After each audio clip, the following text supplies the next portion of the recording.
हरे कृष्ण माता जी। हाँ படிங்க மாதாஜி. हरे कृष्ण माता जी. நமஸ்காரம் माता जी. நமஸ்காரம்.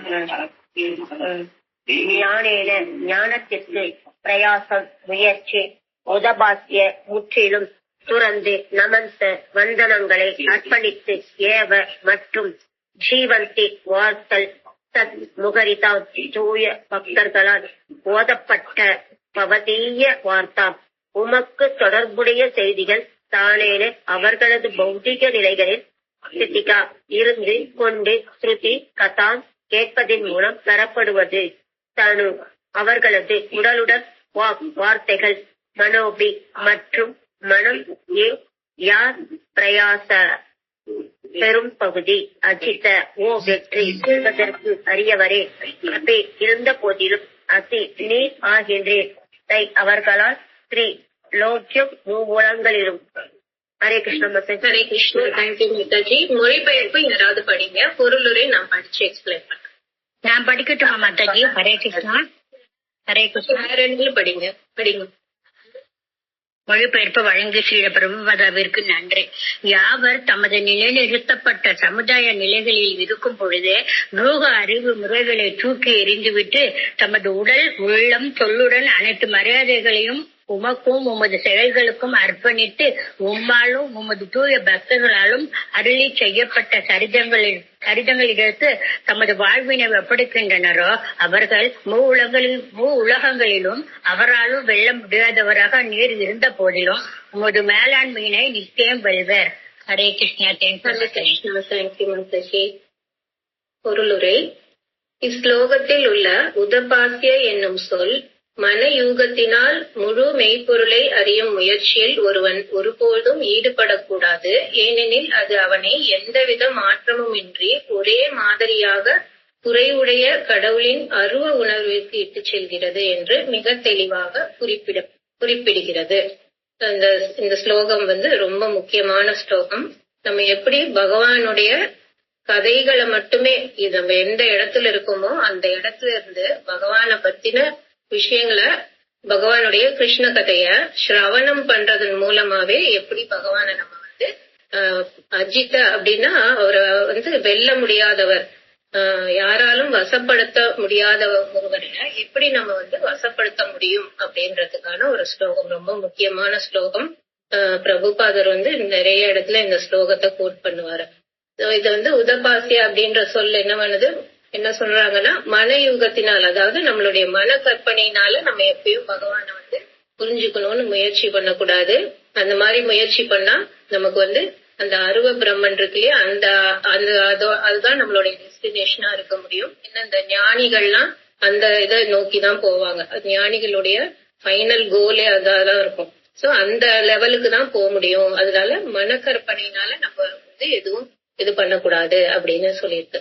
ஒரு முறை ஹரிதாஸ் தாக்கூர் நிறைய பண்டிதர்கள்லாம் நிறைஞ்ச ஒரு சபைக்கு அவரை இன்வைட் பண்றாங்க. அப்போ ஹரிதாஸ் தாக்கூர் நிறைய நாமங்கள் சொல்லுவாரு இல்லையா, அதனால எல்லாரும் அவரை ரொம்ப புகழ்றாங்க. நீங்க நிறைய நாமம் சொல்லுவீங்க, அதனால உங்களுக்கு லிபரேஷன், அதாவது முக்தி கிடைச்சிரும், அப்புறம் உங்களுடைய பாவங்கள்லாம் அழிஞ்சிரும் அப்படின்னு எல்லாம் சொல்லி நிறைய சொல்றாங்க. அவரை குளோரிஃபை பண்றாங்க அந்த நாம நிறைய அவர் ஜபிக்கிறதுனால. அப்ப ஹரிதாஸ் தாக்கூர் சொல்றாரு, இல்ல இந்த ஞாபகத்தை சொல்றதுனால இதெல்லாம் ஒரு பை ப்ராடக்ட், அதாவது ஒரு சைடு எஃபெக்ட் மாதிரிதான் இதெல்லாம் கிடைக்கும்.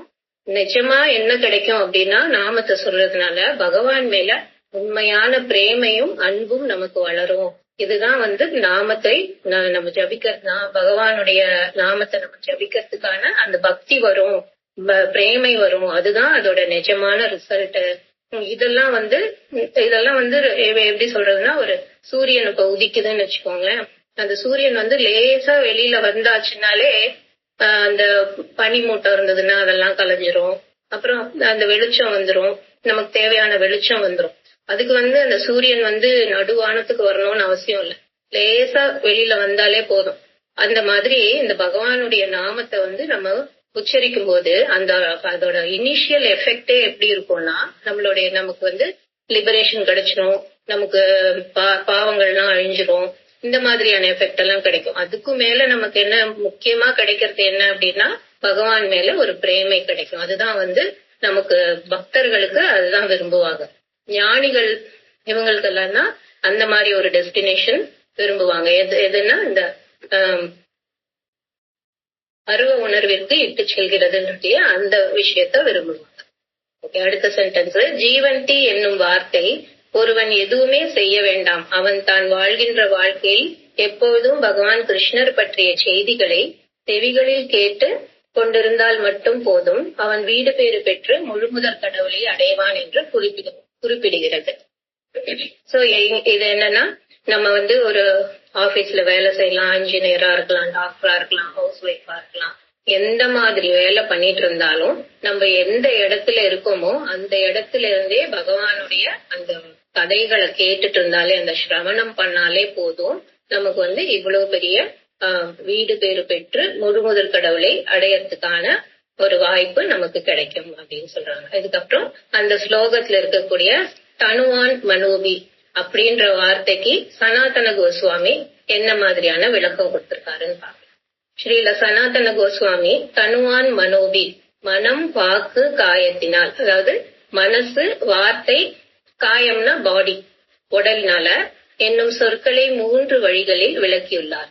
பக்தர்களை பொறுத்தமட்டில் அவர்களது மனம் வாக்கு காயத்தினால் அவர்கள் பகவான் கிருஷ்ணரை வெற்றி கொள்ள முடியும் என்றும், இவ்வாறு கிருஷ்ண உணர்வில் அவர்கள் நிறைவு பெறும் பொழுது அவரை தங்களது மனதில் நினைப்பதன் மூலமே அவர்களால் அவரது திருவடி தாமரைகளை அவர்களது கரங்களினால் தொடவும், அவர்களது வார்த்தைகளினால் அவரை அழைக்கவும், நேரடியாக அவரை காணவும் முடியும் என்கிறார்.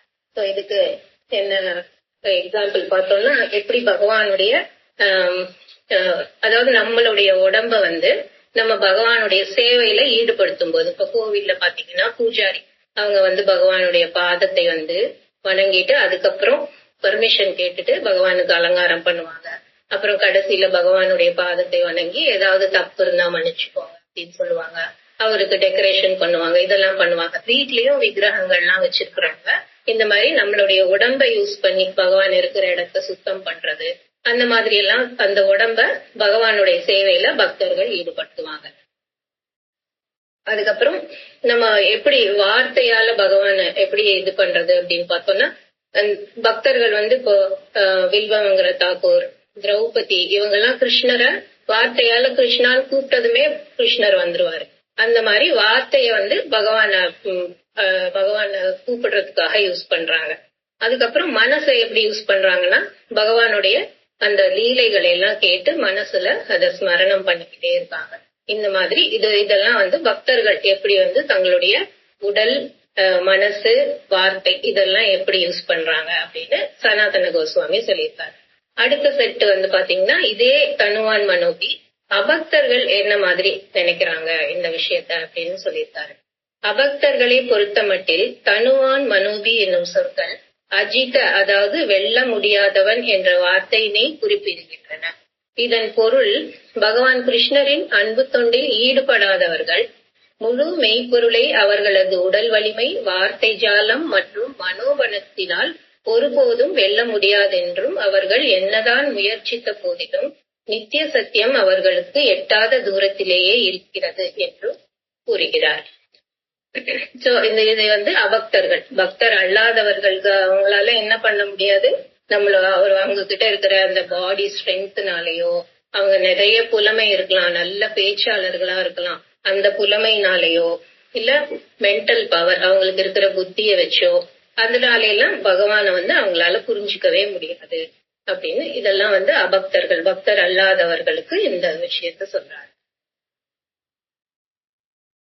ஜித, வெல்லப்படுகிறார் என்னும் வார்த்தையினை பொறுத்தமட்டில் தனுவான் மனோபி என்னும் சொற்கள் பகவான் கிருஷ்ணரின் தூய பக்தர்களால் அவரது மனம், வாக்கு, காயத்தினை வெல்ல முடியும் என்று குறிப்பிடுகின்றன. பகவான் கிருஷ்ணரின் உடல் வெற்றி கொள்ளப்படுகிறது, ஏனெனில் அவர் எப்போதும் தன தூய பக்தர்களின் அருகிலேயே இருக்கிறார். இப்ப பகவானுடைய உடலை எப்படி பக்தர்கள் வெற்றி கொள்றாங்க அப்படின்றது பேசுறாரு. அப்ப பகவானுடைய உடல் எப்படி வெற்றி கொள்ள முடியும்னா, பகவான் அந்த பக்தர்கள் பக்கத்திலேயே இருப்பாரு. அப்ப அவங்களால வெற்றி கொள்ள முடியுது. எக்ஸாம்பிள் பார்த்தோம்னா பாண்டவர்கள் கூட பகவான் எப்பயுமே இருந்தாரு. அவங்களுக்கு என்னெல்லாம் பண்ணாருன்னு பார்த்தோம்னா பகவான் சாரதியா இருந்தாரு, அப்புறம் ராஜசூய யஜ்ஞத்துல அவர் கலந்துகிட்டாரு, தூதுவரா இருந்தாரு, அப்புறம் பாண்டவர்கள் வனவாசம் இருந்த போது நைட் வாட்ச்மேன் மாதிரி அந்த மாதிரி வேலையெல்லாம் கூட, இப்போ நம்ம பௌதீகத்துல பார்த்தோம்னா அதெல்லாம் ரொம்ப லோ ப்ரொஃபைல் ஜாப்னு சொல்லலாம். அந்த மாதிரி வேலையெல்லாம் கூட பண்ணியிருக்காரு. ஏன் பண்ணாரு அப்படின்னு பார்த்தோம்னா எல்லாம் தூய பக்தர்கள், அதனால பண்ணாரு. அது மாதிரி பகவான் பாடி எப்படி பக்தர்கள் யூஸ் பண்ணாங்க, பகவான் எப்படி அவருடைய பாடிய பக்தர்களுக்காக கொடுத்தாரு அப்படின்னு. பகவான் கிருஷ்ணரின் மனமும் வெல்லப்படுகிறது. ஏனென்றால் அவர் எப்பொழுதும் அவர்கள் அன்புக்குரிய பக்தர்களை பற்றி சிந்தித்துக் கொண்டே இருக்கிறார். அதே மாதிரி பார்த்தோம்னா பகவானுடைய பக்தர்களுக்கு எப்பயுமே அந்த பெருமையை சேரணும் அப்படின்னு பகவான் ரொம்ப முயற்சி பண்ணுவார். இப்போ பீஷ்மர் ஆகட்டும், பீஷ்மரை யுதிஷ்டர் அந்த குருக்ஷேத்திர யுத்தம் முடிஞ்சதுக்கு அப்புறம் அவருக்கு ஒரே கவலை, என்னாலதான் இந்த அளவுக்கு அழிவு ஏற்பட்டது அப்படின்னு. கிருஷ்ணராலேயே யுதிஷ்டரை சமாதானப்படுத்த முடியல.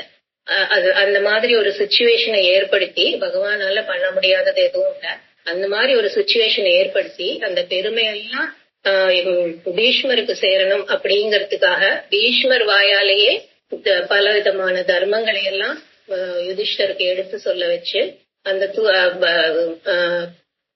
பீஷ்மர் தன்னுடைய தூய பக்தர் அப்படின்ற விஷயத்த நிலைநாட்டினார். அதுக்கப்புறம் பார்த்தோம்னா குருக்ஷேத்திர யுத்தத்துல அர்ஜுனருக்கு ஹீரோன்ற பொசிஷனை கொடுக்கறாரு.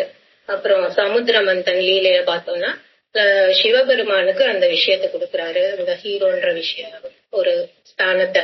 சமுத்திர மந்தன் லீலை அப்படின்னாலே நமக்கு அந்த ஆழகால விஷயத்த நீலகண்டனா சிவபெருமான் எடுத்துக்கிட்ட அந்த விஷயம் தான் ஞாபகம் வரும். அந்த பேக் சைடு சீன் பார்த்தோம்னா ஃபுல்லா பகவான் தான் எல்லாமே பண்ணியிருப்பாரு.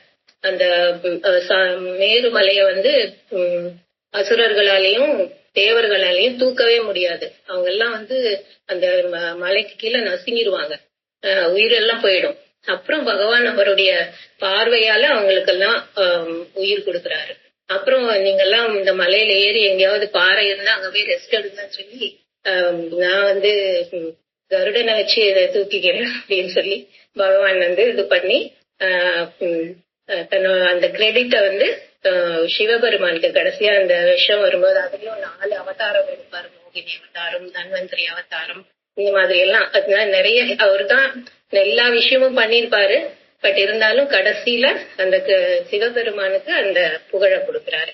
இந்த மாதிரி பக்தர்களுக்கு அந்த புகழை கொடுக்கணும் அப்படின்னு நினைக்கிறாரு. அதே மாதிரி துர்வாச முனியும் இவங்க அம்பரீஷ் மகாராஜ் கதை எல்லாருக்கும் தெரியும். அதுல பார்த்தோம்னா அம்பரீஷ் மகாராஜுக்கு எந்த பவர் எதுவும் இல்ல. அதே மாதிரிதான் பிரகலாதருக்கு பார்த்தோம்னா அவருக்கும் பவர் எல்லாம் எதுவும் கிடையாது. துர்வாசருக்கு நிறைய பவர்ஸ் எல்லாம் இருக்கும், அவர் யோகி. இருந்தாலும் அந்த சுதர்சனம் கூட நான் சொன்னா கேட்காது, நீங்க வேணா அம்பரீஷ கிட்ட போய் மன்னிப்பு கேளுங்க அப்படின்னு சொல்லிடுவாரு. ஸோ அந்த புகழெல்லாம் பகவான் எப்படி பக்தர்களுக்கு கொடுக்கறாரு அப்படின்னு, தன்னுடைய மனசு வார்த்தை இதெல்லாம் பக்தர்களுக்காக பகவான் எப்படி கொடுக்கறாரு அப்படின்னு நம்ம தெரிஞ்சுக்கலாம். அடுத்தது ஸ்ரீல விஸ்வநாத் சக்கரவர்த்தி தாக்கூர் இருக்காரு, அவரு என்ன சொல்றாரு தனுவான் மனோபி பத்தி அப்படின்னு பார்த்தோம்னா, ஸ்ரீல விஸ்வநாத சக்கரவர்த்தி தாக்கூர் தனுவான் மனோபி என்னும் சொற்களை நமந்த என்னும் வார்த்தையோடு ஒப்பிட்டு விளக்குகிறார். இது நமந்த அப்படின்ற ஒரு வார்த்தை இருக்கு இல்லையா, நமந்தனா வந்தனங்களை அர்ப்பணித்தல் அப்படின்ற வார்த்தையோட கனெக்ட் பண்ணி பேசுறாரு. தமது மனம் வாக்கு காயத்தினால் அனைத்து மரியாதைகளையும் பகவானது உன்னத செய்திகளுக்கு அர்ப்பணிப்பதன் மூலம் பக்தர்களால் அச்செய்தியின் முழு பலனை பெற முடியும் என்று விளக்கம் அளிக்கின்றார். சோ நம்ம நம்மளுடைய மனசு, வார்த்தை, அப்புறம் பாடி, இந்த மூணையும் வச்சு பகவானுடைய அந்த கதைகளுக்கு நம்ம நமஸ்காரம் பண்ணணும்.